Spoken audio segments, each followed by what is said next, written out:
சுதன் பரிசுத்த ஆவியின் பெயராலே ஆமேன்.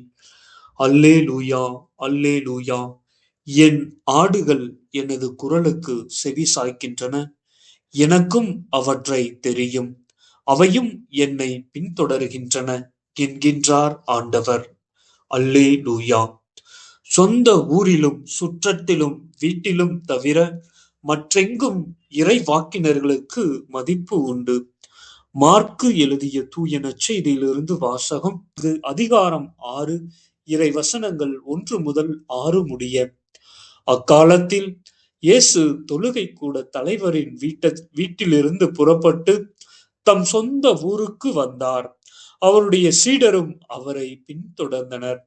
ஓய்வு நாள் வந்த பொழுது அவர் தொழுகை கூடத்தில் கற்பிக்க தொடங்கினார். அதை கேட்ட பலர் வியப்பில் ஆழ்ந்தனர். அவர்கள் இவருக்கு இவையெல்லாம் எங்கிருந்து வந்தன? என்ன இவருக்கு அருளப்பட்ட ஞானம்? என்ன இவருடைய கைகளால் ஆகும் வல்ல செயல்கள்? இவர் தர்ச்சர் அல்லவா? மரியாவின் மகன்தானே? யாக்கோபு, யோசே, யூதா, சீமோன் ஆகியோர் இவருடைய சகோதரர் அல்லவா?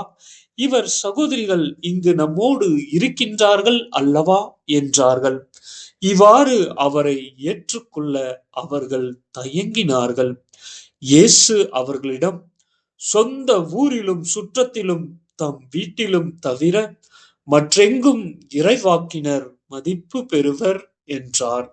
அங்கே உடல் நலமற்றோர் சிலர் மேல் கைகளை வைத்து குணமாக்கியதை தவிர வேறு வல்ல செயல்கள் எதையும் அவர்களால் செய்ய இயலவில்லை. அவர்களது நம்பிக்கையின்மையை கண்டு அவர் வியப்புற்றார். அவர் சுற்றியும் உள்ள ஊருக்கு சென்று கற்பித்து வந்தார். இது ஆண்டவரின் அருள்வாக்கு. இறைவா, உமக்கு நன்றி.